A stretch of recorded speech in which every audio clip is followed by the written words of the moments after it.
আসসালামু আলাইকুম। Air production চ্যানেলের পক্ষ থেকে আপনাদেরকে স্বাগতম। আজকের ভিডিওতে আপনাদেরকে দেখাবো বিটিআরসির নতুন এনআইআর সিস্টেমের মধ্যে কিভাবে আপনি রেজিস্ট্রেশন করবেন এবং রেজিস্ট্রেশন করে কিভাবে আপনার কতগুলা আপনার এই এনআইআর সিস্টেমের মধ্যে আপনার এনআইডি দিয়ে কতগুলা মোবাইল আপনার এখানে রেজিস্ট্রেশন করা আছে সেগুলো আমরা আজকের ভিডিওতে আপনাদেরকে দেখাবো।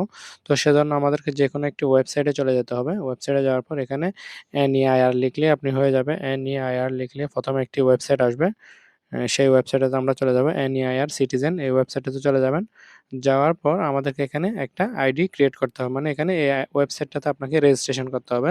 তো আপনি যদি মোবাইল দিয়ে করে থাকেন তাহলে এখানে ডাইরেক্ট লগইনের অপশন চলে আসে, রেজিস্ট্রেশনের অপশনটা দেখাচ্ছে না। তো সেজন্য আপনাকে এটাকে একটু ডেস্কটপ সাইটে নিয়ে যেতে হবে। ডেস্কটপ সাইটে নিয়ে গেলে আপনার এই লগইনের পাশাপাশি আপনার রেজিস্ট্রেশনের পেজটাও আসবে। এখান থেকে আপনি রেজিস্টার করে নিতে পারবেন।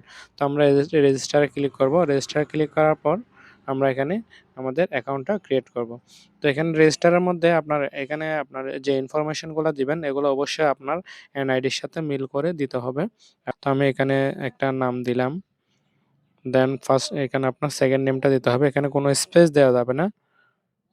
আমি এতটুকু দিলাম। দেওয়ার পর এখানে একটা ইউনিক ইউজার আইডি দিতে হবে। তো আমি এক্সাম্পল এখানে দিচ্ছি। এখানে কিন্তু যেগুলো স্টার মার্ক করা আছে এই গড়গুলো অবশ্যই পূরণ করতে হবে। এটা ছোট হাতের অক্ষর দিতে হবে। জাস্ট আমি একটা কিছু অক্ষরও দিলাম।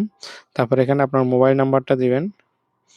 আপনার যে মোবাইলটা আপনি নাম্বারটা দিয়ে আপনি আইডি অ্যাকাউন্টটা খুলতে চাচ্ছেন সেই এখানে নাম্বারটা দিতে হবে। আমি এখানে একটা নাম্বার দিলাম। Then choose verification type. আপনি কি আইডি দিয়ে আপনার এই অ্যাকাউন্টটা খুলতে যাচ্ছেন সেটা এখানে সিলেক্ট করে দিতে হবে। আপনার কি আপনার ন্যাশনাল আইডি কার্ড নাকি আপনার স্মার্ট আইডি কার্ড নাকি passport, driving licence, birth certificate, আপনি কি দিয়ে এই অ্যাকাউন্টটা করতে চাচ্ছেন সেটা এখান থেকে আপনি সিলেক্ট করে দিবেন। আমি স্মার্ট আইডি কার্ডের ইয়াটা সিলেক্ট করলাম যেহেতু আমি স্মার্ট আইডি কার্ড দিয়ে খুলবো। তারপর আপনার এনআইডি কার্ড বা স্মার্ট আইডি কার্ডের লাস্ট 4 ডিজিটটা আপনাকে দিতে হবে। আমি এখানে 4টা ডিজিট দিচ্ছি। দেওয়ার পর এখানে আপনার একটা ইমেইল দিবেন। একটা অবশ্যই অথেন্টিক ইমেইল দিবেন। কারণ এই আ আপনি যে এখানে রেজিস্ট্রেশন করতেছেন এর যদি কোনো সময় কোনো সমস্যা হয় তাহলে ইমেইলের মাধ্যমে হয়তোবা আপনি ঠিক করে নিতে পারবেন। সেজন্য আর এখানে এটা স্টার মার্ক করা আছে। অবশ্যই এগুলো অথেন্টিক দিতে হবে। আমি এখানে একটা ইমেইল নাম্বার দিচ্ছি।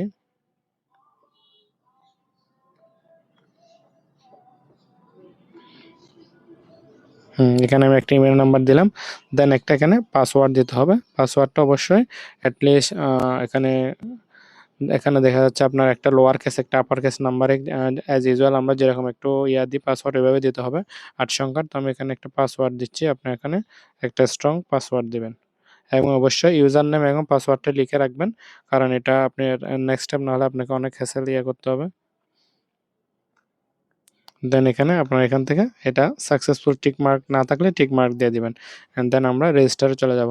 রেজিস্টারে যাওয়ার পর একটু সময় নেবে। সময় নেওয়ার পর একটা ওটিপির আপনার জন্য একটা আপনি যে নাম্বারটা দিচ্ছেন ওই নাম্বারে একটা ওটিপির অপশন আসবে। সেখান থেকে আপনার ওটিপিটা দিয়ে দিতে হবে। আইডিটি ওপেন হয়ে গেলে আপনি আবার এখানে এনআইআর ওয়েবসাইটে চলে যাবেন। যাওয়ার পর এখানে লগইনে ক্লিক করবেন। লগইনে ক্লিক করার পর আপনার ইউজার নেমটি দিবেন। যে ইউজার নামটি আপনি এখানে দিচ্ছেন সেটা আপনি এখানে দিয়ে দিবেন ইউজার নেমটি। তো আমি এখানে ইউজার নেমটি দিয়ে দিচ্ছি এবং আপনার পাসওয়ার্ডটি দিয়ে দিবেন। এখানে আপনাকে অবশ্যই আপনার ইউজার নামটি একটু লিখে রাখতে হবে। কারণ এটা যদি আপনার ম্যাচ না করে সেক্ষেত্রে অনেক আপনাকে ঝামেলা পোহাতে হবে। তো আমি এখানে ইউজার নেম পাসওয়ার্ড দিয়ে দেব। দেন লগইনে ক্লিক করব। লগইনে ক্লিক করার পর এখানে দেখা যাচ্ছে কি আপনার এই এনআইআর এর যে আপনার ওয়েবসাইটটা সেটা আপনার খুলে যাবে এবং এখানে দেখাবে আপনার নামে কতগুলা রেজিস্টার্ড আইএমই আছে। আমার এখানে দেখেন আইএমইআই আছে ১৫২টি রেজিস্টার্ড আইএমইআই আছে। অনেকগুলো আইএমইআই আপনি এগুলো সবগুলো দেখে নিতে পারবেন এবং রেস্ট্রিক্টেডে আপনার কোনো যদি আইএমইআই থাকে সেটাও আপনাকে দেখাবে। আমার এখানে রেস্ট্রিকশনে কোনো আইএমইআই নাই সেটা দেখাচ্ছে। তো আর এখান থেকে আপনি অনেকগুলো কাজ করতে পারবেন। এটা যেহেতু এখনো আপনার বেটা অপশনে বেটার মধ্যে আছে এটা অনেক আপডেট হবে। আপডেট হলে অনেক নতুন, নতুন তথ্য পাবেন আপনার যেগুলো আপনার লিগেসি আছে সেগুলো আপনার ঠিক করে দেওয়া হবে। তো যাই হোক আমরা এখান থেকে কি দেখতে পারি আমাদের এই ওয়েবসাইট থেকে। তো আমি এখানে দেখতে পারবো যে আমাদের যদি কোনো মনে করেন যে আপনার কোনো মোবাইল হারিয়ে গেছে তাহলে আপনি এই ওয়েবসাইটে ঢুকে আপনি ওই যে মার্ক অ্যাজ স্টোলেন এটাতে ক্লিক করে দিতে পারেন। এটা ক্লিক করার পর এখানে অবশ্যই আপনাকে জিডি করতে হবে। প্রথমে থানা থেকে জিডি করে জিডি কপিটা এখানে এড করে দিতে হবে এবং মোবাইল নাম্বারটি দিয়ে এখানে সাবমিট করে দিতে হবে। তাহলে আপনার ওই আইএমইটা ব্লক হয়ে যাবে। ঠিক আছে? দেন এখানে আপনার চাইলে ডি-রেজিস্ট্রেশন করতে পারবেন। আপনি যদি আপনার মোবাইলটি সেল করে দিতে চান সেক্ষেত্রে ডি-রেজিস্ট্রেশনে ক্লিক করে আপনি এখান থেকে আ আপনি যার কাছে সেল করতেছেন তার এনআইডি কার্ড লাগবে। তারপর তার একটা মোবাইল নাম্বার লাগবে সেটা আপনি এখানে দিয়ে আপনি চাইলে তাকে মোবাইলটি আপনার থেকে ডি-রেজিস্ট্রেশন করে অন্য কাউকে সেল করে দিতে পারবেন। আর এখানে এগুলো আমার এখানে তো অনেকগুলো দেখাচ্ছে। আসলে এগুলো ১ম অবস্থায় ওয়েবসাইটটা এখনো ডেভেলপ হচ্ছে। সে কারণে এখানে অনেকগুলা আপনার সমস্যা থাকতে পারে।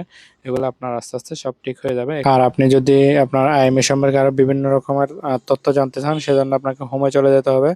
যাওয়ার পর এখান থেকে আপনি জানতে পারবেন আইএমইআই নাম্বার কি, কিভাবে আইএমইআই নাম্বার জানবেন, আপনার এটা কিভাবে ভেরিফাইড কিনা, স্টুডেন্ট ব্লক এসব সব ধরনের আপনার ইনফরমেশনগুলো আপনি এখান থেকে পেয়ে যাবেন। তো আশা করি আপনাদের এনআইআর এর ওয়েবসাইটে আপনার রেজিস্টার করতে কোনো ধরনের সমস্যা হবে না। যদি সমস্যা হয় আপনারা কমেন্ট করে জানাবেন।